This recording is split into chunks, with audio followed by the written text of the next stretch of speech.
comment réussir à accepter une séparation?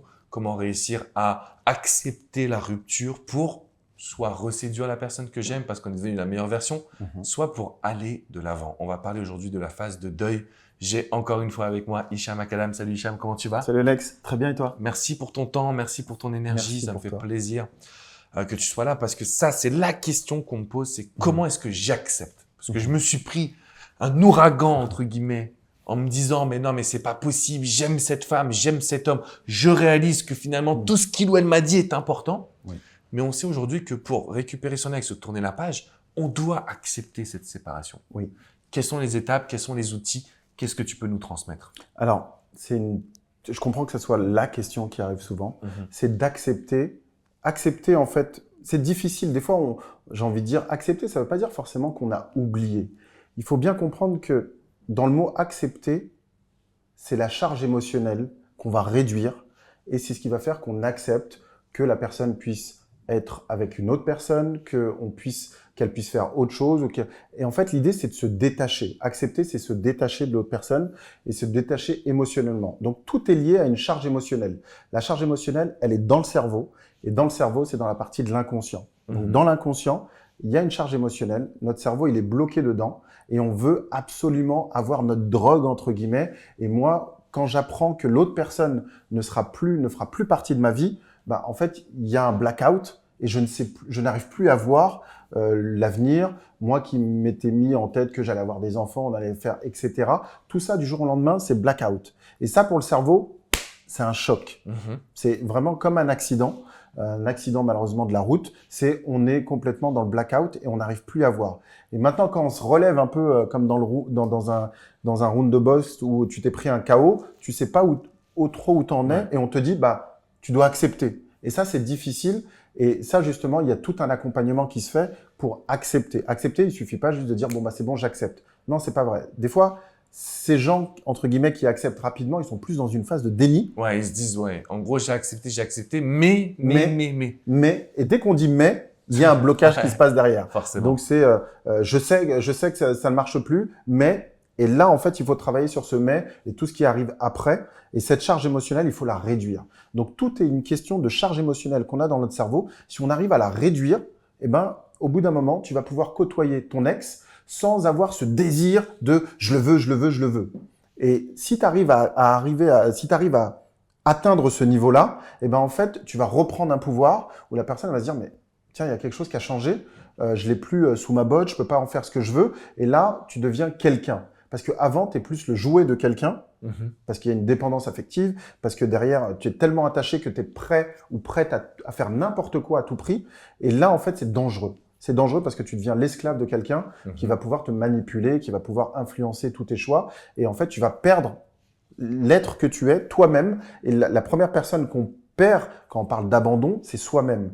Quand je suis focalisé, obsédé par mon ex, eh ben en fait, je me détache de moi et je suis à la merci de mon ex. Et là, accepter, c'est plutôt l'inverse. C'est je vais m'accepter moi et ensuite, je verrai ce qui se passe avec l'autre. Et toujours, le mécanisme, il passe par une prise de conscience, j'allais dire, propre à chacun. C'est moi d'abord. Il faut réactiver ce moi et je suis pas pour l'autre. C'est moi et un peu comme une fontaine. Ouais. Tu vois, le principe, c'est l'eau, elle arrive et le surplus, tu le donnes aux autres et les autres viennent. Et c'est pas en mode je prends de chez moi et je donne et à la fin, j'ai plus rien à l'intérieur de moi.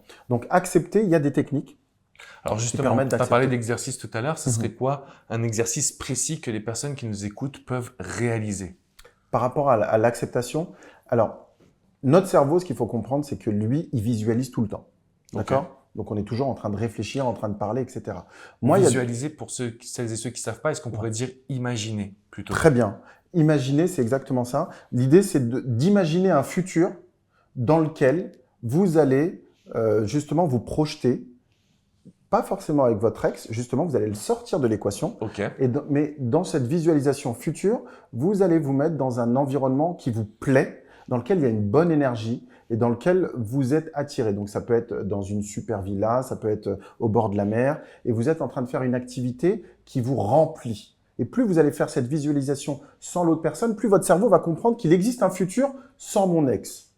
D'accord ? Et plus on travaille ça, ça au fur et à mesure, plus notre cerveau va y croire et notre cerveau fait pas la différence entre le réel et l'imaginaire. Et au bout d'un moment, cette imagination, cette visualisation, elle va être ancrée dans notre cerveau et vous allez vous détacher sans vous en rendre compte de votre ex. Donc ça, c'est une des possibilités, c'est la visualisation, ou ça peut être aussi à travers une hypnose ou à travers une méditation guidée dans laquelle on va se projeter dans le futur sans son ex et on va se détacher. Et ça, faut le répéter parce que le cerveau, dans la partie inconsciente, ce qui marche, c'est la répétition. Donc vous faites ça plusieurs fois. C'est pas je le fais une fois et ça y est, je suis parti, j'ai plus mon ex. Non, vous répétez, vous répétez, vous répétez. Et au bout d'un moment, votre cerveau, il va commencer à se détacher justement du passé et de l'ex. Votre ex, vous devez le mettre au passé, même si vous avez en tête de le reconquérir, ce qui est possible, parce que il s'est passé quelque chose qui fait que vous vous dites je dois. Mais pour le reconquérir, vous devez vous détacher.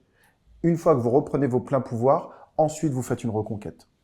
Parce que c'est bien ce que tu dis. Tu sais, il y a beaucoup de personnes qui vont me suivre. Elles ont envie de récupérer leur ex. Bon, tu le sais, tu connais ma communauté également. Ouais. Et pour vous, les amis, en fait, cette phase d'acceptation, pourquoi elle est importante? Je vous dis souvent, quand je fais des vidéos, quand je suis en coaching, on peut pas récupérer son ex sur les sentiments. C'est pas parce que vous vous êtes aimés, c'est pas parce que vous avez eu une belle histoire, c'est pas parce que vous êtes extraordinaires l'un avec l'autre que vous allez récupérer votre ex. Malheureusement, ça ne marche pas ainsi. Vous allez récupérer votre ex. Vous allez pouvoir aller de l'avant et vous sentir mieux parce que ce que vous développez aujourd'hui est séduisant pour l'autre. C'est-à-dire que la reconquête, elle n'est pas basée sur ce qu'on a vécu, elle est basée sur ce que l'on veut vivre, ce que l'on va créer et la manière dont on va diriger notre vie. Donc, dans cette phase d'acceptation, moi, ce que j'adore dans l'exercice que tu nous transmets, c'est que non seulement j'accepte, mais en plus, j'en fais une force. Parce qu'avec cette séparation, je sais ce que je ne veux plus, je sais ce que je veux, je sais ce que je ne dois plus faire, quelles sont les erreurs que je me sens coupable, et je sais ce que je dois faire. Donc, si vous avez aujourd'hui envie de tirer d'une certaine façon un enseignement, vous allez voir que cette séparation va vous rendre plus forte, plus fort. Cette séparation va vous amener à déterminer est-ce que je veux une reconquête, est-ce que je veux tourner la page.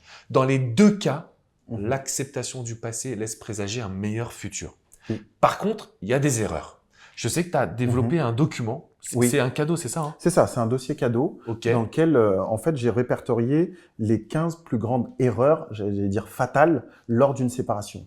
C'est-à-dire que lors d'une séparation, on n'est pas nous-mêmes. C'est-à-dire que on est déboussolé, il y a des émotions qui arrivent, on a peur de perdre l'autre, en même temps on est en train de le perdre. C'est un chamboule-tout qui se passe dans la tête et il y a des erreurs qu'il faut pas commettre. Parce que si vous faites ces erreurs-là, vous pouvez tout perdre. Ce que je dis, c'est que votre cerveau, il est bloqué. Donc, vous n'êtes pas dans votre état normal. L'état normal, c'est un état dans lequel je peux prendre des décisions. Là, vous êtes chamboulé. Les décisions que vous allez prendre, elles vont être foireuses dans le sens où ça peut être catastrophique. D'autant plus si vous avez des enjeux, que ça peut être financier, ça peut être si on est marié, ça peut être aussi s'il y a des enfants, parce que l'avenir des enfants va être aussi impacté. Ça peut être aussi par rapport, tout d'abord, à votre amour, à vous, parce que vous allez descendre votre estime de soi, votre image, votre confiance. Tout va tomber si vous faites des erreurs. Et dans ce document-là, j'ai mis les erreurs. Alors, il y a des milliards d'erreurs. Mais là, j'ai pris les 15 erreurs qui sont les plus fréquentes et qui vont emmener, j'allais dire, au bout du tunnel où vous allez complètement déprimer et vous allez être à la merci de l'autre. Moi, ce que je veux, c'est que vous sortiez de cette histoire, parce qu'en fait, c'est une traversée que vous allez avoir. Avec ces 15 erreurs-là, vous allez pouvoir les lister et en prendre conscience pour justement ne pas tomber dans ces pièges-là. Et ne pas tout perdre parce que vous pouvez y laisser votre santé, de l'argent et une mauvaise transmission, ne serait-ce que pour les enfants. Et ce que vous allez leur montrer, ça peut être catastrophique lors des divorces. Il y a malheureusement des divorces ou des séparations avec des enfants où on va se chamailler, etc. devant les enfants. Ça a un impact direct sur les enfants.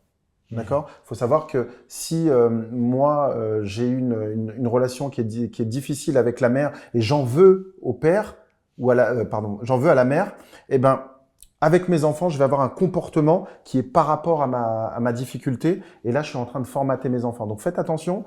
Il y a plein de choses qui paraissent pas grand-chose et qui sont, j'ai mis fatales parce qu'elles sont vraiment critiques et elles peuvent vous emmener à un endroit où je pense vous n'avez pas vraiment envie d'aller. Donc, c'est très important. Et donc, j'ai répertorié les 15 erreurs fatales à ne pas réaliser lors d'une séparation. Alors, le lien du dossier qui est gratuit, du coup, qui est offert, c'est un cadeau, c'est dans la description qui est juste en dessous. Donc, vous cliquez dessus et je pense que vous allez pouvoir obtenir justement un accès à ces 15 erreurs. Je pars du principe qu'un problème connu est à moitié résolu. C'est-à-dire que si j'ai conscience de ces erreurs, si je les comprends, je les apprends, je les maîtrise, eh bien en fait, je suis quasiment dans une dynamique de ne pas les réaliser, donc d'avoir le bon comportement. Et ça, c'est bizarre, mais je dirais qu'en reconquête, il vaut mieux, ou en rupture amoureuse, si on veut accepter la situation, il vaut mieux ne pas faire d'erreur que de chercher l'action miracle. C'est ça. Si je fais pas d'erreur, je suis dans le bon changement, dans la bonne attitude. Parce que les émotions sont tellement fortes que c'est là où on fait des erreurs. C'est là où on ne s'écoute pas. Donc, cliquez bien dans la description si vous avez envie de recevoir ce cadeau que Hicham vous a réalisé. En attendant, juste avant, on met un énorme pouce bleu et on s'abonne à la chaîne YouTube. Vous allez recevoir mes vidéos directement dans votre boîte mail. Donc, une fois qu'on a fait la phase d'acceptation, une fois qu'on va bien, une fois qu'on est capable finalement de se dire, OK, cette rupture, elle a été là pour le meilleur, elle me permet d'être encore plus épanoui, encore plus heureux. Une fois qu'on a travaillé sur la phase de visualisation, j'aimerais bien qu'on se quitte avec peut-être un autre exercice, quelque chose que tu as en tête qui nous permettrait de se dire, OK, je peux encore plus accepter, je peux encore plus aller mieux. Voilà, la suite, c'est quoi?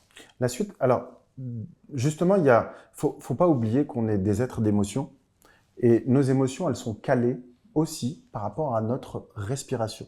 C'est-à-dire que quand vous allez voir votre ex à nouveau, eh ben, il est possible que votre comportement change. Il va falloir maîtriser ce comportement. Parce que dans l'après, il y a, OK, on n'est plus ensemble, mais il va falloir que je le rencontre parce que peut-être il y a des enfants, peut-être qu'il travaille avec moi, peut-être que il fait partie d'une société, donc il est avec moi, ou il est dans mon immeuble, etc. Je peux être, ou alors il y a tous les réseaux sociaux où je vais le voir. Et là, il va falloir se contrôler. Et dans la respiration, ça reste un domaine dans lequel il faut pas il faut le maîtriser. Il faut maîtriser son émotion et pour maîtriser l'émotion, on maîtrise sa respiration. Donc j'ai envie de donner l'exercice, alors ça paraît assez simple, mais c'est très puissant. Si vous apprenez à gérer votre respiration, vous allez envoyer l'information à votre cerveau que tout est sous contrôle. N'oubliez pas, l'objectif lors d'une rupture, c'est de garder le contrôle. Donc à travers ma respiration, je vais pouvoir garder le contrôle et pouvoir accéder à la partie du néocortex qui va pouvoir me permettre justement de me détacher. Donc, n'oubliez pas de respirer. La respiration, c'est très important. La respiration au niveau du diaphragme, qui est juste en dessous des poumons. Et vous allez voir qu'en respirant à travers le ventre, on va pouvoir gonfler au maximum les bronches et donc tout ce qui est poumon. Et l'idée derrière, c'est d'activer le système sympathique, qui est lui le système qui va permettre justement de prendre cette inspiration pour relâcher et par le système parasympathique qui va nous détendre nos muscles. Et quand on va s'habituer à ça, plus vous habituez à ça, et vous allez voir que dans toutes les techniques de méditation, d'hypnose, de sophrologie, ce qu'on demande au départ, c'est de passer par cette étape-là parce que ça va réduire notre stress. Donc quand vous allez avoir l'autre personne, le stress, vous allez le diminuer par votre respiration. Et ça, c'est quelque chose qu'on voit pas. C'est-à-dire que si on se croise, je croise mon ex et que je prends ma respiration au loin et je commence à réguler, mes pensées ne vont pas venir d'un coup pour me pousser, me presser. Je vais prendre de la distance et je vais pouvoir avoir, j'allais dire, la tête haute et pouvoir discuter si j'ai besoin de discuter ou juste passer mon chemin sans avoir en mode panique. Parce que le système, justement, c'est d'éviter cette peur de tiens, il y a quelque chose. Là, vous allez être totalement détaché. Ce que j'adore avec ce que tu viens de transmettre, c'est que c'est un exercice qui a l'air tout bête, mais qui est hyper important. Parce qu'une fois que vous faites-le là, rien que chez vous déjà, vous allez prendre une bonne inspiration avec le ventre, une bonne expiration.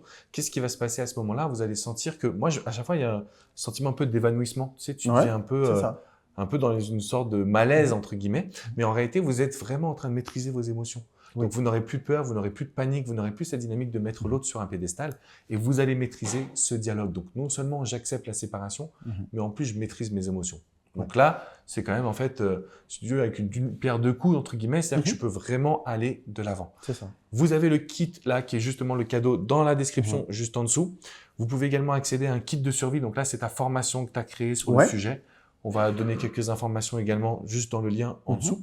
Donc, en gros, il y a des ressources aujourd'hui. Pourquoi est-ce qu'on vous parle de ça? Parce que on sait que vous n'allez pas bien, on sait que c'est difficile, mais ne restez pas, entre guillemets, seul et surtout, ne restez pas dans les pensées habituelles. Moi, je ne sais pas comment tu vois ça, toi, Hicham, mais je vois tellement de gens qui suivent les conseils de grand-mère, des magazines, des conseils de la société et que ça marche pas, et ça marche pas, et ça marche pas. Et on refait les mêmes erreurs, on refait les mêmes erreurs. Hicham est un expert. Je considère que j'en suis un également parce que ça fait depuis 2007 que je fais ce métier. Quand vous êtes capable de faire les actions qui semblent contre-intuitives, c'est là où vous obtenez des résultats. Exactement. Il faut aller chercher, et c'est très bien là ce que tu dis parce que il y a vraiment la peur qui va arriver et on se dit non, c'est pas là qu'il faut que j'aille, je vais aller de l'autre côté. Et non, en fait, c'est ce qui vous fait peur et il faut y aller. Et dans les actions, par exemple, des actions toutes simples comme la respiration, c'est les basiques, c'est les fondamentaux. Alors, on peut chercher les techniques de grand-mère, les astuces, les hacks en se disant tiens, je fais ça. Non, là, en fait, on est sur les fondamentaux. Les fondamentaux, c'est la respiration. Une bonne respiration va oxygéner votre cerveau et va justement vous déverrouiller votre cerveau du mode reptilien. Vous allez passer à quelque chose où vous prenez du recul et là, on est calme. Et à partir du moment où, comme dans un avion, hein, vous êtes à l'équilibre, vous n'êtes pas penché et en train de prendre une décision, et ben là, vous allez prendre la bonne décision. Parce que tout l'enjeu, c'est pendant cette phase, cette traversée, j'allais dire, où vous allez avoir une tempête d'émotions, etc., c'est de garder le cap et de rester le maître à bord. Gardez en tête, un capitaine, même quand il y a une tempête, il bouge pas. Il est là, il est câblé parce qu'il est habitué, il a sa respiration et il voit loin dans le futur. Il n'est pas en train de regarder la vague qui va le taper dessus, il est déjà en train d'anticiper ce qu'il y a derrière au fond, quoi. Toujours un coup ou deux coups d'avance. Donc là, on a vu 2 techniques, les amis. On a vu la technique de la visualisation. On a vu la technique de la respiration. C'est pas l'un ou l'autre, c'est les deux avec le mot d'ordre qui est répétition. Je reviens sur ce que tu disais tout à l'heure. On répète, on y va, on fonce. Vous allez accepter la séparation. Vous allez vous sentir mieux. Vous allez vous sentir plus léger, plus légère. Et là, vous allez avoir des résultats. 3 actions à mettre en place. On met un petit like, on s'abonne et surtout, vous cliquez dans la description. Vous avez le lien du cadeau pour obtenir des informations. Vous avez également l'inscription à la newsletter d'Hicham. Donc, vous allez avoir des conseils pour vraiment vous aider à accepter cette situation. Hicham, merci. Merci pour ton temps, ton expertise. On va revenir très prochainement avec un nouveau sujet pour pouvoir vous accompagner. Aujourd'hui, les amis, il n'y a pas de raison de rester dans des habitudes négatives et vous le savez. Je vous dis à très vite. Merci encore, Hicham. Merci à toi. Merci à vous. Ciao, les amis.